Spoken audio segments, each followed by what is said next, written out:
elektro, aku juga elektro gitu. Nah ini bakalan relate banget sama diskusi kita, tapi nggak menutup kemungkinan dari berbagai major untuk ikut diskusi kita, karena semakin banyak major yang nimbrung gitu, semakin banyak perspektif. Gitu. Nah, oke, itu tadi perkenalan mengenai Raihan.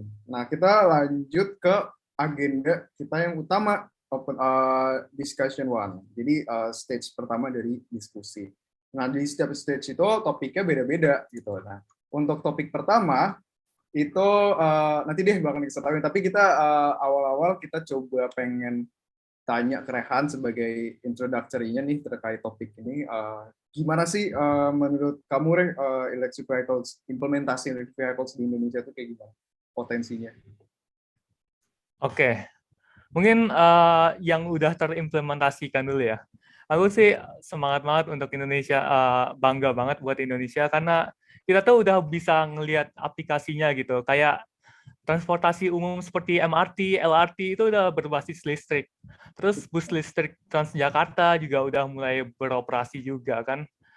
Terus kalau kalian lihat perusahaan seperti Grab dan Gojek itu juga sudah mulai menggunakan motor listrik untuk mengantarkan makanan atau pesanan si konsumennya.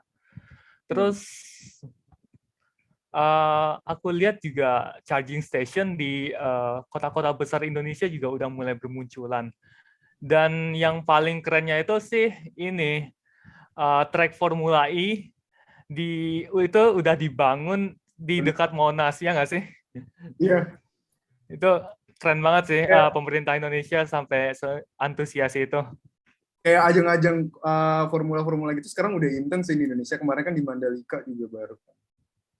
Betul. Nah, dan di Monas ini khusus untuk mobil listrik sih. Oh gitu. Hmm. Itu udah ada dalam tahap pembangunan atau sebenarnya udah selesai? Setahu aku masih dalam tahap pembangunan ya. Jadi belum ada waktu fix kapan Formula E itu akan dilaksanakan di Monas. Iya, Tapi bakalan seru sih. Aku pasti nonton. bakalan seru. Bakalan seru. Nah, kalau di Jakarta nonton bareng kan kita deket lah. Tangerang. Boleh, boleh, boleh. Langsung kontak aja. Iya, teman-teman yang lagi di Jakarta atau pengen nonton bareng gitu kayak bisa nih reach out kita lagi supaya hasil diskusi kita ternyata realnya ada loh gitu. Maksudnya wah seru banget sih. Nah, itu terkait potensi apa namanya implementasi vehicles di Indonesia. Nah, bagi yang belum familiar nih, sebenarnya gimana sih cara kerja secara umum mobil listrik itu kalau menurut kamu, Rek? Eh, Cara kerjanya itu sebenarnya simple ya. Mungkin aku boleh share screen satu slide sebentar. Boleh, boleh, boleh banget. Udah dikasih akses kah? Udah. Oke, sebentar ya. Oke, apa sudah kelihatan? Oke, jelas, jelas. Oke, jadi di sini aku nemu perbedaan antara conventional vehicle sama electric vehicles. Jadi ya perbedaannya itu cuman simple gitu, cuman ada di sumber dayanya dan penggerak mesinnya. Kalau conventional vehicles itu pakai fuel tank, electric vehicles itu pakai battery pack. Kalau conventional vehicles itu menggerakkan mesinnya menggunakan engine atau menggerakkan mobilnya menggunakan engine, electric vehicles itu menggerakkan mobilnya menggunakan motors. Jadi perbedaannya cukup sedikit sih menurutku. Tapi dampaknya besar. Betul.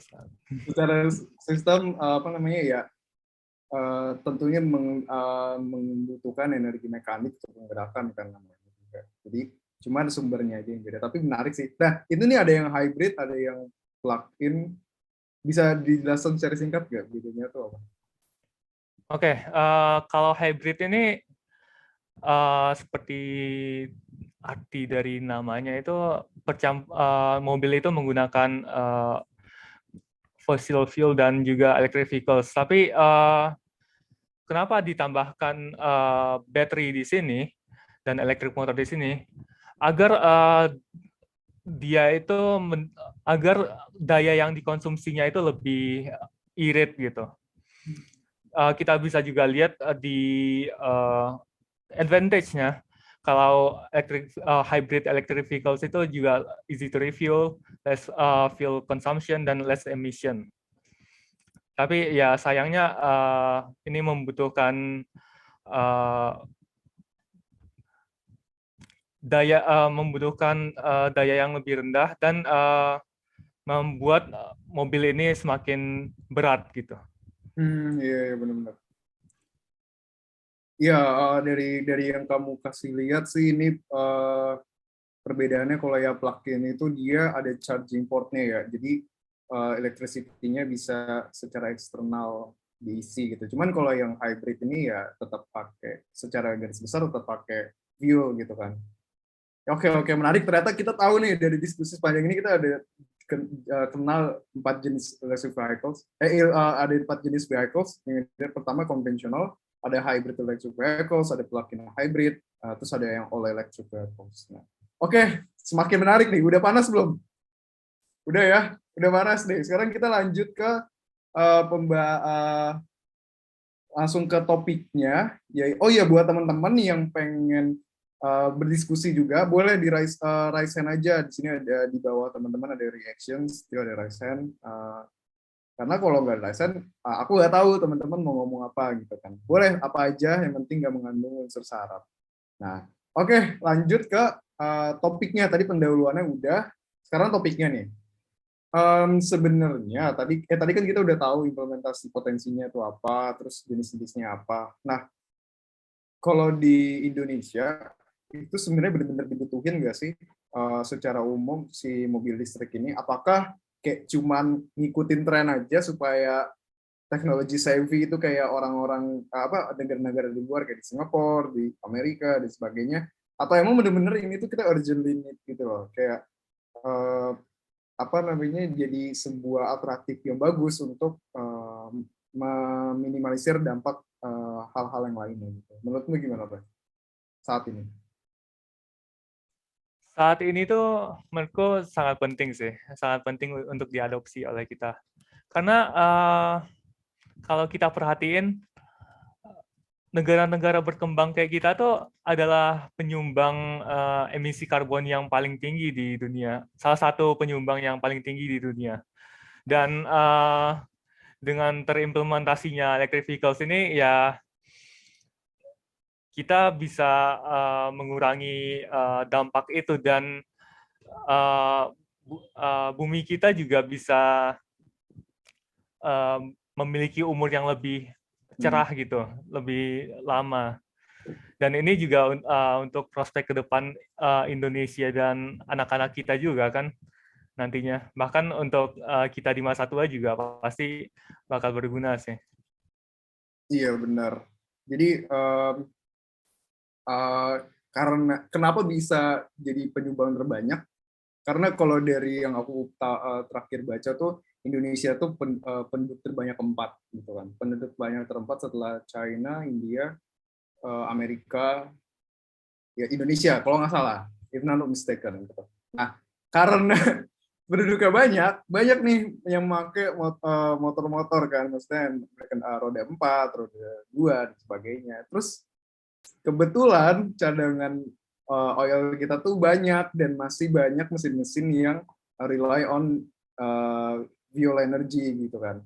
Nah, jadinya karbonnya tuh banyak emisinya. Nah, sebenarnya masalah utamanya kan ada di karbon nih.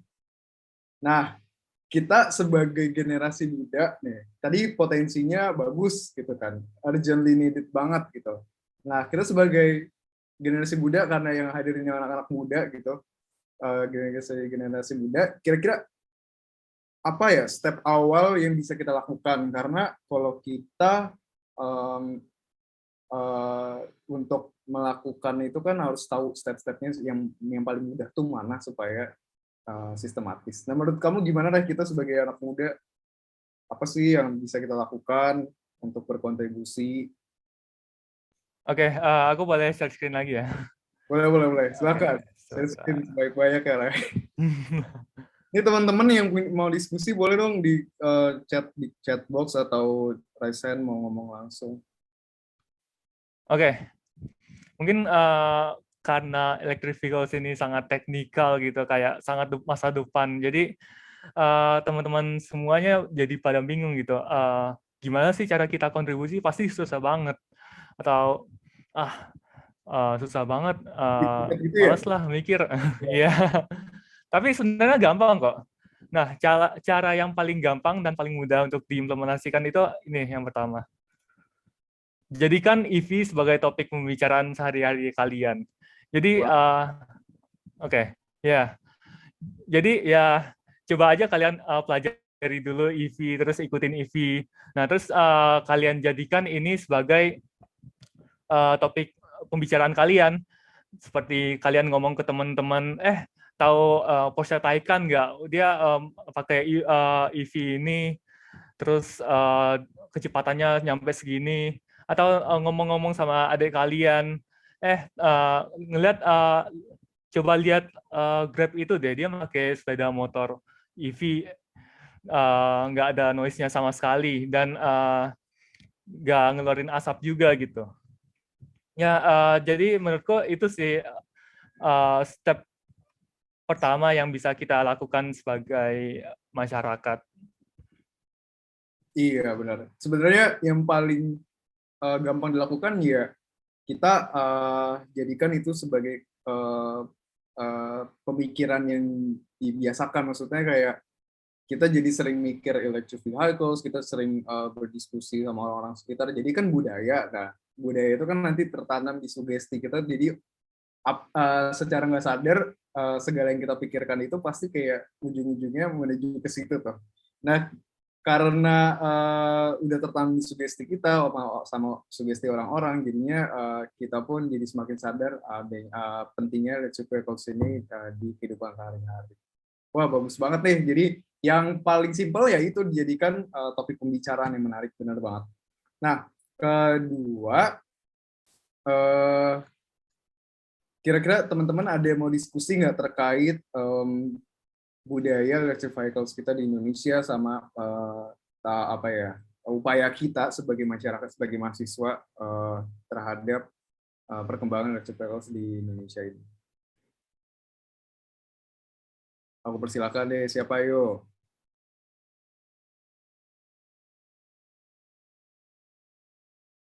Boleh dong yang tadi ngomong Electropride. Nah itu gimana? Muhammad Arsy Fadilah, ayo dipersilakan on mic. Sebentar lagi ngetik. Oke, yang lainnya. Bang. Saya mau nanya Bang. Boleh. Apa tuh? Iya Bang, mau nanya. Kan EV ini udah mulai jadi apa ya, perhatian lah dari dunia maupun di Indonesia ya. Benar. Hyundai udah masuk dan lain-lain. Nah, kalau misalkan EV udah rame nih di Indonesia Bang, udah banyak yang make. Terus semua rumah pakai EV Bang. Itu ntar sering jepret dong Bang, kan listriknya kan masih belum terlalu tinggi Bang. Itu gimana Bang solusinya Bang? Oh iya, boleh. Ini menarik banget nih. Gimana? Terima kasih Bang Fatan ya. Terima kasih. Gimana nih? Ada tanggapan nggak? Oke, iya, masuk akal sih sebenarnya ya. Kalau apalagi listrik kos-kosan dipakai untuk nge-charge EV ya. Aduh, berat. Pasti dimarahin ibu kos. Oke. Trip down ya. Nge-trip. Ya. Oke. Untuk ngejawab pertanyaan ini sebenarnya ini seiring kita membeli EV, semakin banyak kita membeli EV, pemerintah itu akan semakin memberikan infrastruktur yang lebih gitu kepada kita. Kayak sebenarnya itu charging station itu udah direncanakan dan udah mulai dibangun di berbagai lokasi. Pemain utamanya itu Pertamina sama PLN. Jadi kalau emang listrik kalian nggak kuat untuk nge-charge di rumah, kalian bisa pergi ke charging station, tinggalin sebentar, tinggalin tidur lah, atau tinggalin beli makanan, atau ngapain kek, dan gunakan EV itu kembali. Itu sih solusi pertama. solusi keduanya itu ada teknologi battery swap. Jadi di Cina itu EV-nya udah dikompatibelkan dengan battery swap. Jadi kalau kalian mau ganti baterai itu kayak cuman ngisi bensin doang. Kalian pergi ke SPBU, terus taruh baterai kalian, ambil baterai kalian, bayar, dan siap digunakan deh. Baterai kalian udah kembali menjadi 100%. Dan itu paling cuman memakan waktu 5 menit paling ya. Itu sih. Bagaimana dari Fatan? Atau Fadlan juga mau nambahin kali? Ya, dari Bang Fatan dulu nih, gimana? Oh iya, menarik. Jawabannya asik. Tapi yang saya bingungin, ini ntar ya harusnya kan pemerintah kan pasti akan membangun infrastruktur juga tuh, selagi EV-nya mulai marak lah di Indonesia. Tapi tinggal mana ayam mana telur nih, atau mungkin paralel juga dipersilahkan sebenarnya. Jadi mana nanti yang akan menang? Apakah penjualan EV membludak, tapi trafo di setiap komplek meledak terus karena overload, kan mungkin berapa deh, mungkin rumah 2.200 tiba-tiba semua naik daya ke 7.000 atau 10.000 masing-masing. Itu mungkin PLN masalah di distribusi juga tuh, setiap trafo di komplek perumahan harus diganti. Nah, cepat-cepatan aja nih mungkin, apakah cepatan pembangunan infrastruktur jaringan listrik, atau cepat-cepatan mobil listrik banyak terjual, kan gitu tuh. Nanti kan ada anomali tuh, misalkan penjualan Hyundai di Indonesia, Hyundai Kona yang listriknya salah satunya itu, jutaan terjual, tapi di rumah jepret mulu, atau misalkan di charging station pada penuh. Ini kan kita berandai-andai ya, walaupun kita nggak tahu nanti faktanya apakah emang laku apa enggak dan lain-lain. Mungkin itu sih yang jadi topik menarik. Apakah yang harus digenjot itu sebenarnya di Indonesia ya?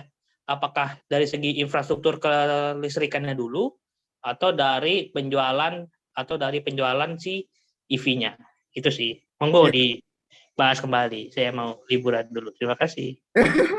Nah, menarik.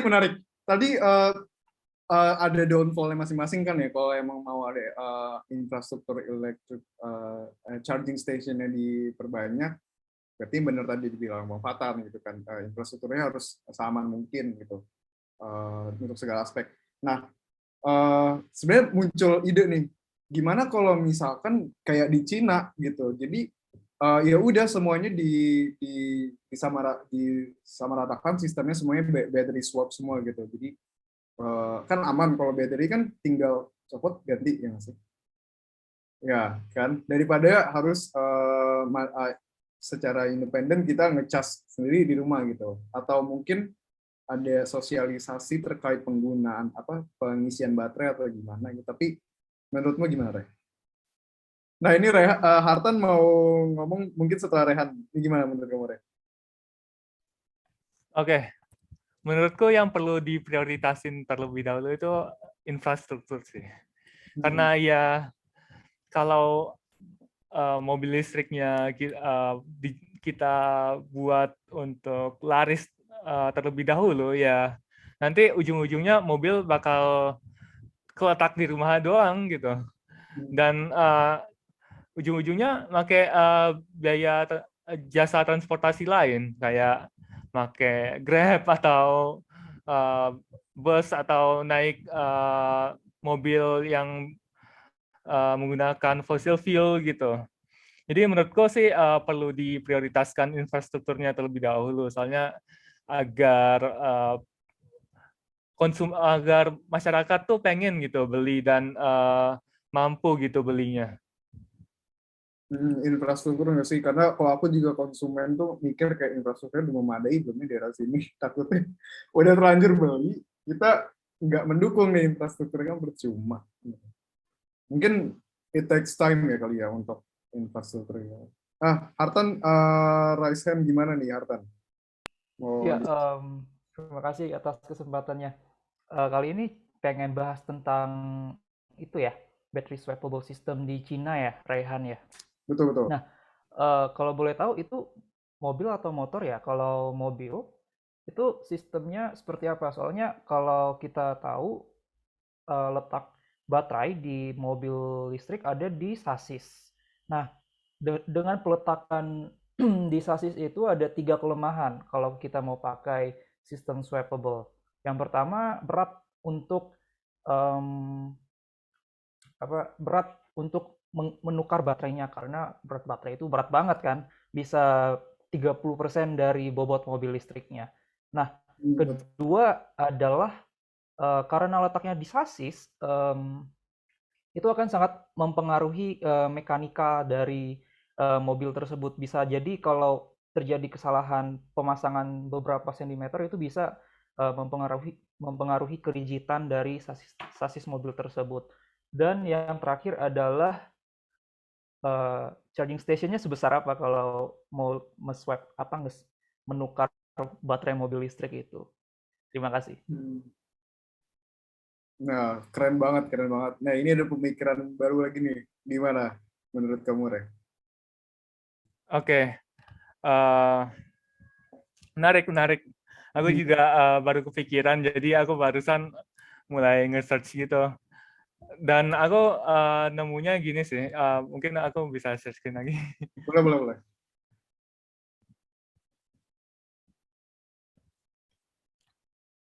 Nah, jadi salah satu implementasinya itu kayak gini sih. Jadi bukan kita ya yang bukan kita ternyata yang harus pretelin baterainya dari mobil, tapi emang ada sistemnya sendiri gitu yang bisa mengganti secara otomatis. Dan ini emang bukan di semua mobil ya. Mungkin dari Tesla itu emang mobil-mobilnya itu difokuskan untuk menggunakan charging station, tapi yang di Cina ini kebetulan yang memproduksinya itu memfokuskan untuk menggunakan teknologi battery swap gini. Itu sih menurutku. Kalau dari Hunter-nya mungkin ada tambahan lagi? Iya, Oke, ini sistemnya menarik ya di skematiknya. Jadi mesin yang mengerjakannya. Cuman yang jadi concern kaki-kaki setiap mesin kan beda-beda tuh. Maksudnya setiap mobil walaupun jenisnya sama kan beda-beda karena perawatan, cuaca, dan lain-lain. Itu apakah mesinnya bisa menyesuaikan, bisa memastikan error rate-nya itu bisa di bawah 1%.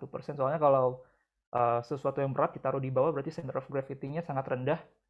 Nah, kalau ada terjadi pergeseran sedikit, itu mungkin akan sangat riskan ya untuk mobilnya. Entah dari aerodinamikanya akan terpengaruh atau keseimbangannya akan terpengaruh. Iya, benar. Oke, mungkin ini diskusi terakhir terkait topik kita sesi kali ini. Mungkin gimana nih menurut Teh? Tapi ini keren sih, jadi insight baru, Re. Thank you loh. Iya, ini juga jadi insight baru juga menurutku. Apalagi pendapat Hartansia ya. Ya, aku juga belum tahu sih tentang compatibility tiap mobil dan aplikasinya pada battery swap ini. Mungkin nanti kita bisa diskusi lagi ya. Mungkin aku lebih cari tahu terlebih dahulu gimana sih emang implementasi battery swap ini dan bagaimana sih jaminannya terhadap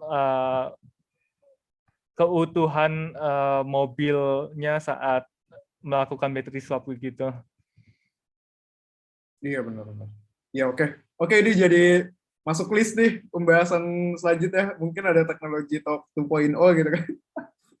Oke, project manager tolong dicatat gitu ya. Mungkin jadi pembahasan kita selanjutnya. Karena pengen nih electric vehicles ini jadi diskusi yang sehari-hari gitu.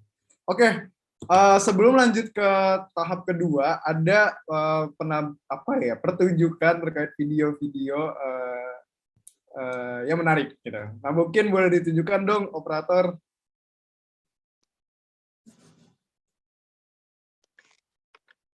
Electric vehicles are our future. Trust me, we don't need those dirty fossil fuels. We'll just go on electricity.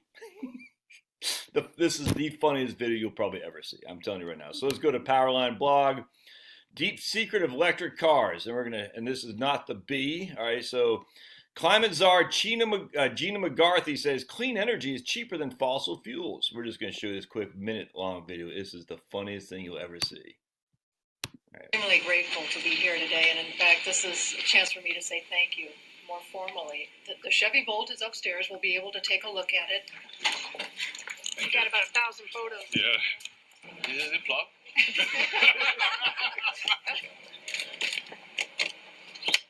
It's as simple as that. The batteries are in the trunk?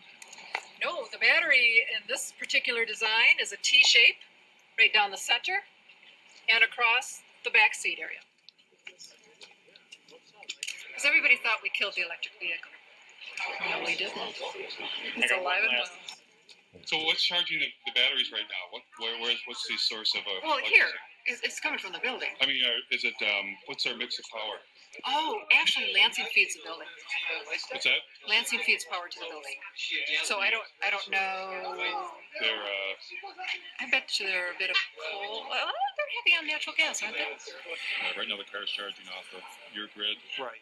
It would be charging off our grid, which is about 95% coal.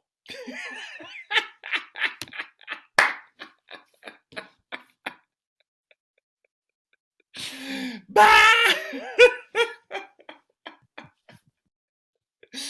95% coal. I just showed that to my youngest, and even he's like, "Whoa!" So basically, electric cars aren't running on green energy. No.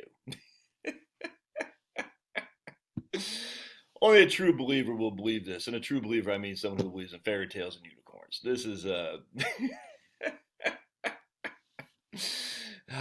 it's awesome. All right, see you.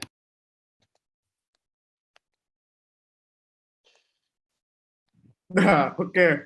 Nah, ini jadi apa namanya ya?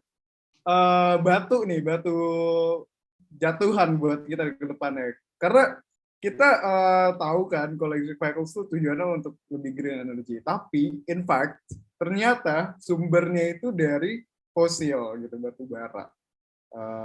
Yang mana ya sebenarnya nggak begitu signifikan mungkin ya, atau mungkin worst case-nya adalah malah memperburuk karena electric vehicles itu butuh tenaga listrik yang lebih besar gitu mungkin gitu. Nah, ini jadi topik kita nih yang di stage kita kedua diskusi ini, yaitu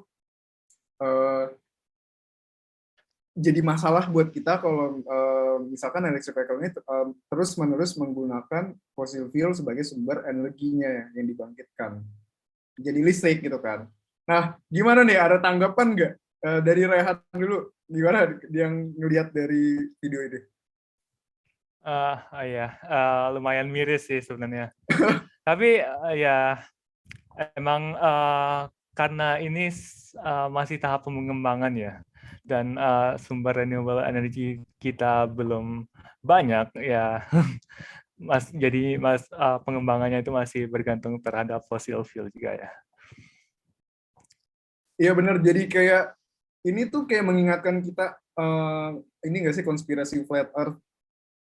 Jadi kayak ada dua kubu gitu loh, kayak saling mencari celah kelemahan masing-masing gitu. Nah, cuman ini kita lihatnya bukan sebagai kompetitor gitu, bukan sebagai orang yang menjatuhkan dari vehicle, tapi justru malah membuka perspektif baru nih. Ternyata, oh iya ya, sumbernya sendiri itu dari fosil gitu. Jadi kira-kira ada nggak sih potensi-potensi solusinya gitu? Aku boleh menjelaskan sedikit nggak sambil share screen? Oke, sebentar.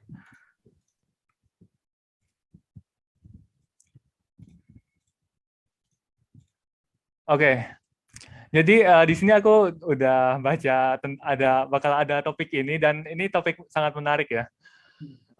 Dan aku udah nyediain alur energi namanya.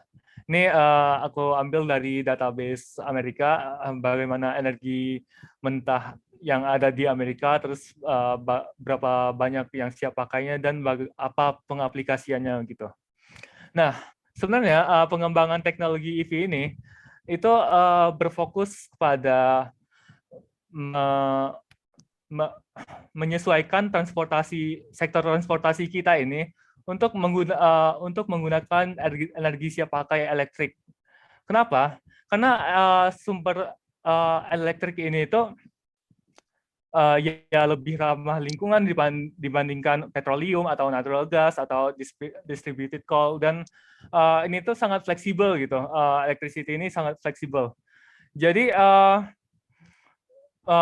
pengembangan EV ini sebenarnya memfokuskan agar sektor transportasi kita itu lebih memakai banyak elektrik.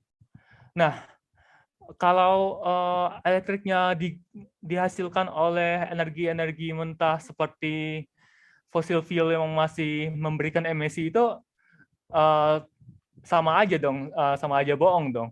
Nah, itulah kenapa electric vehicles itu kadang sangat sering dikaitkan dengan renewable energy. Karena seiring berkembangnya electric vehicles, renewable energy juga harus ikut berkembang. Kenapa? Agar sumber energi mentah kayak geothermal, biomass, solar atau photovoltaic, hydroelectric, wind energy ini bisa terus dikembangkan dan akan menjadi sumber baru bagi penghasilan electricity ini. Jadi kalau kita mau bumi kita ini 0% terbebas dari fossil fuel itu, kita harus mengembangkan sektor transportasi kita ini agar mulai bergantung pada electricity, bukan petroleum lagi, bukan coal lagi, atau bukan natural gas lagi. Dan sumber electricity ini harus kita kembangkan lagi agar tidak bergantung lagi pada coal, natural gas, petroleum, dan mulai bergantung pada renewable energy seperti biomass, geothermal, solar atau photovoltaic, hydroelectric, dan wind energy begitu. Mungkin itu sih pendapatku tentang sumber energi mobil listrik ini. Mungkin dari yang lain ada yang mau berpendapat? Nah, gimana nih yang lain? Tadi Rehan katanya electric vehicles-nya harus digalakkan supaya infrastruktur dari renewable energy-nya itu juga semakin marak gitu kan. Mungkin untuk saat ini masih memanfaatkan fosil gitu ya. Cuman untuk ke depannya kalau emang semakin membahayakan gitu ya. Karena kan kita nggak bisa terus-menerus rely on fossil fuel gitu. Tapi electric vehicle-nya semakin meningkat nih marketnya gitu kan. Jadi mungkin renewable energy-nya terus digalakkan. Atau mungkin malah sebaliknya renewable energy-nya dulu atau baru marketnya bisa dinaikkan apa gimana. Gimana yang lainnya? Ada yang mau berpendapat nggak?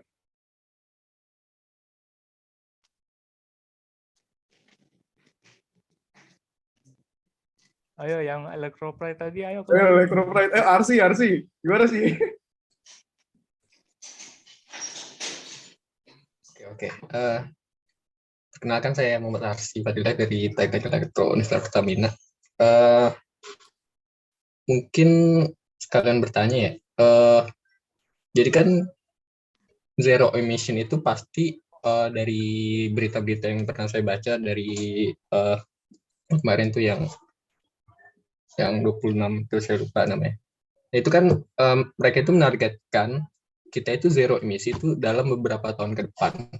Dan dari yang saya baca itu untuk mencapai 100% itu agak sulit. Kenapa? Karena dari yang kita tahu juga ini kan EBT itu erat kaitannya dengan intermitensi. Jadi ada atau tidaknya energi ini. Ya, bisa dilihat kalau matahari itu tidak selalu bersinar setiap saatnya. Lalu air juga mempunyai waktu-waktu tertentu ketika mencapai energi maksimalnya juga.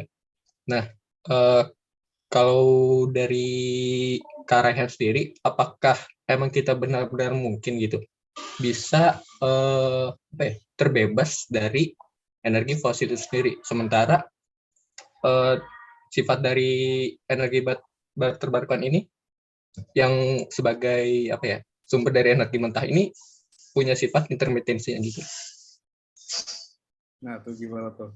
Kan kalau maksudnya RC ini, kalau fossil fuel kan konstan tuh hasilnya. Tapi kan kalau renewable energy dia intermitensi, kan seasonal lah istilahnya. Oke, menarik. Sebenarnya ini ya, fossil fuel itu nggak konstan. Itu tuh supply-nya mulai menipis di dunia ini. Oh iya. Ini sih. Betul, emang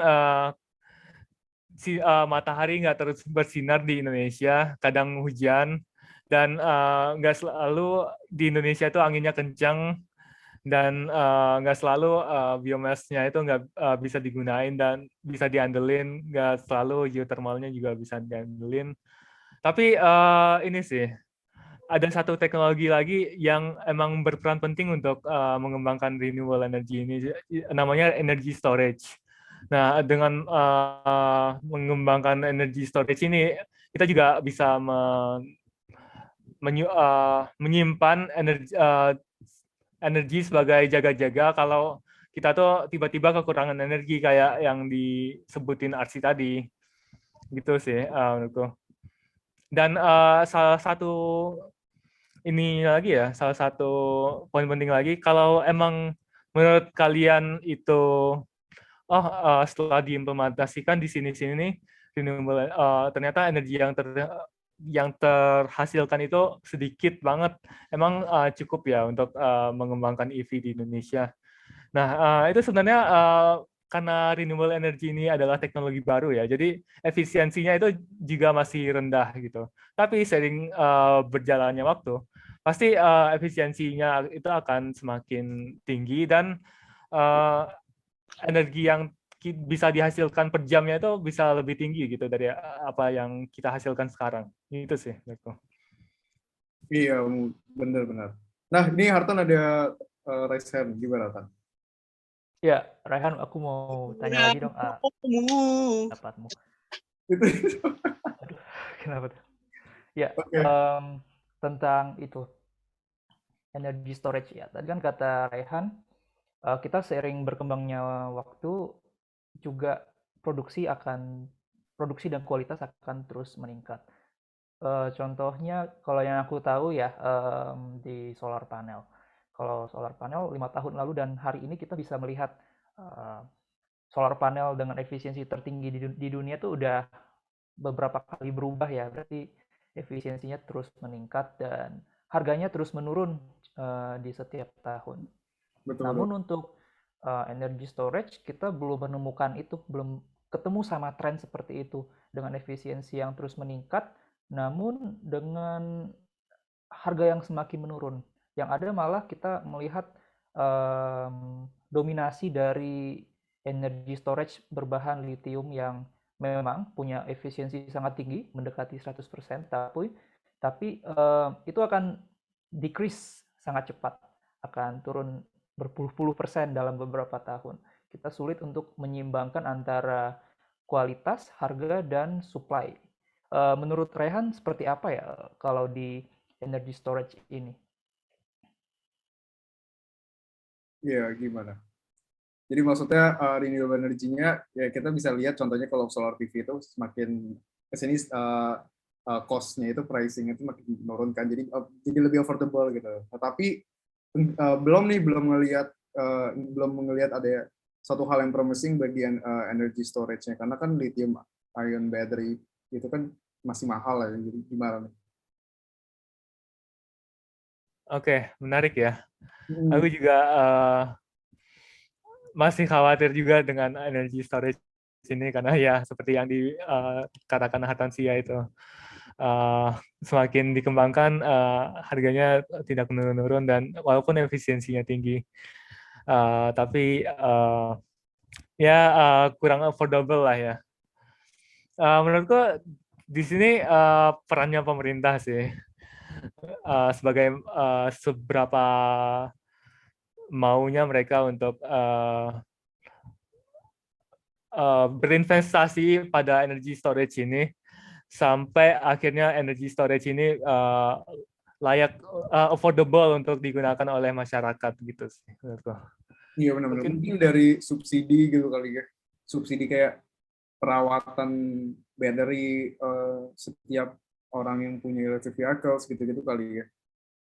Jadi supaya menyeimbangkan, karena kan kalau masalah iklim kan masalah kita bersama, jadi mendingan meminimalisir dampak iklim lah gitu daripada harus mengorbankan lingkungan. Nah terus Arsu ini bilang nih, ada juga berita Cina mengembangkan sel surya di atmosfer agar efisiensinya sebesar efisiensi energi matahari yang menambah bumi juga.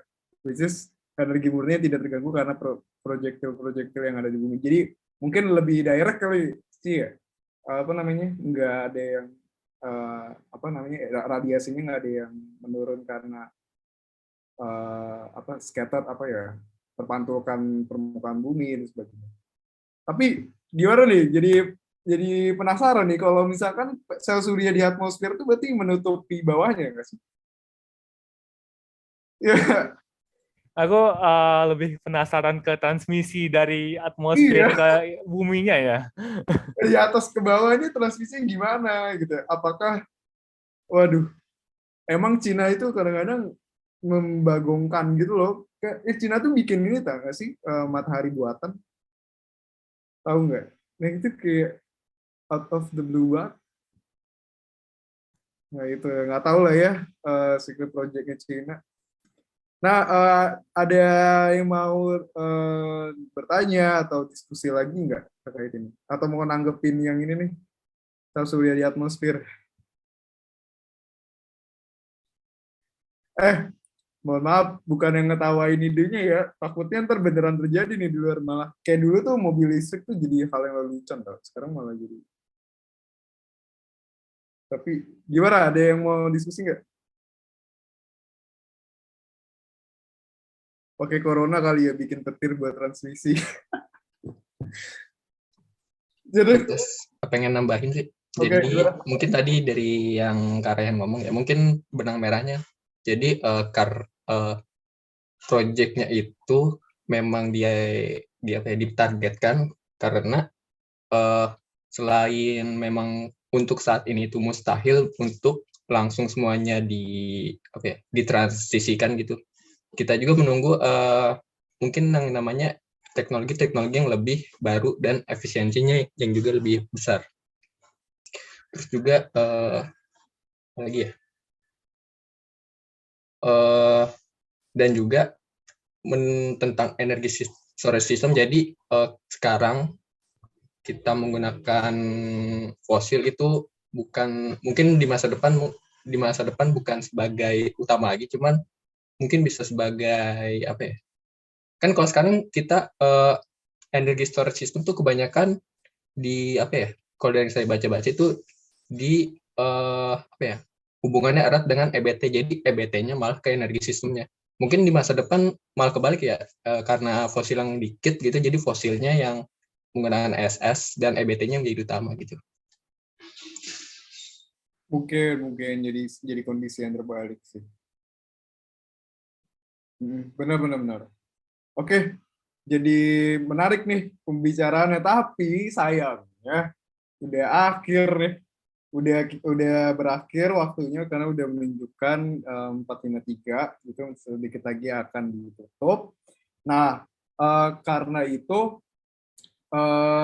sebelum diakhiri mungkin ada closing statement dari kamu, Gar. Oke.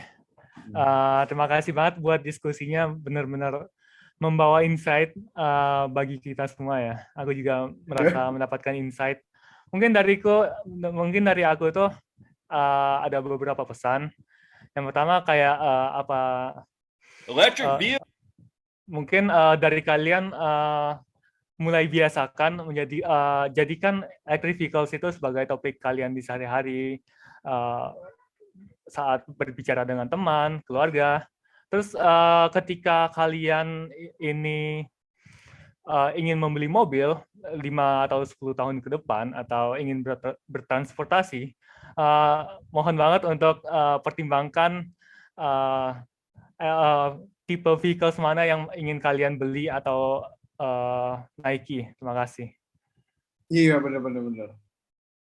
Pertama, jadikan pembicaraan kita sehari-hari gitu kan. Terus kedua, kita harus melek teknologi, kayak apapun background-nya kita harus paham teknologi, at least permukaannya lah, kita bisa tahu apa yang mau kita gunakan. Nah, benar. Nah, kalau gitu, karena closing statement-nya udah, aku mau mempersilahkan pada Rafael selaku Project Manager Technology Talk 1.0 Electric Vehicle Adoption Indonesia, Howard Janiset. Kepada Rafael, aku persilakan. untuk memberikan apresiasi. Oke, suara aku udah kedengeran belum? Udah, aman. Udah ya? Oke, terima kasih untuk Kak Raihan atas waktunya, atas ilmu-ilmu yang sudah dibagikan bagi kita semua. Udah nemenin kita dari awal hingga akhir ini di diskusi sore hari ini. Dan semoga nanti ke depannya kita masih bisa kolaborasi nih di acara-acara selanjutnya, atau boleh nanti bisa diskusi bareng di LinkedIn kakak juga boleh mungkin ya, gitu aja. Dan ini ada sertifikat dari kami, sertifikat apresiasi. Ini sebagai bentuk apresiasi dari kami sebagai panitia Technology Talks 1.0 untuk Kak Raihan atas ilmu yang udah dibagiin bagi kami tadi semuanya. Kita tadi kan udah bahas dari gimana sih penerapannya dari EV ini di Indonesia, terus penggunaan energinya itu yang cocok yang mana sih, kita harus pakai renewable energy atau pakai fossil fuel gitu. Nah, mungkin itu aja dari aku. Terima kasih Kak Raihan. Oke, kasih foto dulu dong kepada operator. Kita kasih applause virtualnya guys, jangan lupa. Kalian tahu nggak applause virtualnya gimana? Bukan gini, bukan. Gini. Ayo, kita kasih applause buat Raihan dan teman-teman di sini. Yeah. Gimana nih? Ada ini nggak? Kasih foto? Udah belum? Oke, bersiap. Oke, saya beri waktu untuk bersiap. Waktu sudah habis. Oke. Ayo, Oke, get ready everybody. Mau sambil applause virtual nggak apa-apa gini. Oke, saya hitung 1, 2, 3, bentar. 3, 1, 2, 3. Sebentar. Saya ulang lagi. Ada kesalahan teknis. Oke. Posenya diulang lagi. 1, 2, 3. Tahan. Apa dah? Bentar. Ngebak teman. Bentar. Ngebak enggak juga sih.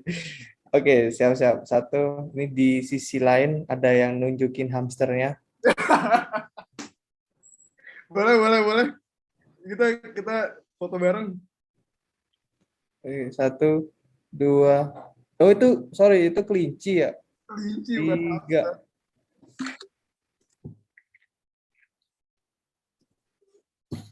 Ya, terima kasih. Nanti saya kirim. Untung teknologi talk ya, bukan webinar. Aduh. Oke, nah terima kasih buat Rafael, terima kasih buat Raihan, terima kasih buat Rizal dan teman-teman. Nah, sebelum ditutup, aku mau ngasih tahu kalau minggu ini ada acara juga di IG, page IG-nya IEEE.U Pertamina SB. Di live itu membahas tentang work study balance, how to handle this pressure. Nah, itu 3 April 2022 dilaksanakan mulai pukul 9 sampai 9.35 waktu Indonesia bagian Barat. Nah, itu di Instagram Live, simple banget teman-teman, tinggal klik. Gitu. Atau kalau misalnya nggak mau ketinggalan, pasang di loncengnya ini notifikasi-notifikasi terkait live, karena kita setiap minggunya akan ada Sunday Morning Talk mengenai topik-topik yang pastinya relate ke kita nih sebagai mahasiswa. Kemarin tuh ada membahas tentang ISMA gitu kan, itu untuk yang mau study abroad. Terus kebetulan minggu kemarin juga membahas tentang gimana caranya kita kerja di company impian kita gitu sebagai fresh graduate gitu. Yang pembicaranya itu juga keren banget. Dan minggu ini nggak kalah keren, ada Belinda Zara dari accounting major accounting di UI gitu ya, yang terkenal lah di LinkedIn gitu, di Twitter juga terkenal. Nah, kita akan mencoba mencoba berbicara dengan si Belinda ini. Kita coba koprek-koprek nih tips apa aja gitu ya. Oke, jadi teman-teman jangan lupa di follow juga IG IEEE.U Pertamina SB-nya dan nyalakan notifikasinya. Oke, kalau gitu, kalau sudah oh ya, sebelum diakhiri jangan lupa di sini nanti ada feedback form sebagai presensi teman-teman untuk mendapatkan e-certificate gitu. Nah, sebagai closing, aku Fadlan Nadeha mengucapkan dan juga panitia mengucapkan terima kasih kepada pembicara, kepada Rehan, kepada teman-teman yang udah hadir. Sampai jumpa di Technology Talk 2.0. Sampai jumpa, dadah. Aku pamit. Oke, terima kasih semuanya. Wah, luar biasa. Terima kasih, Reh. Sukses ya. Sukses. Terima kasih, teman-teman.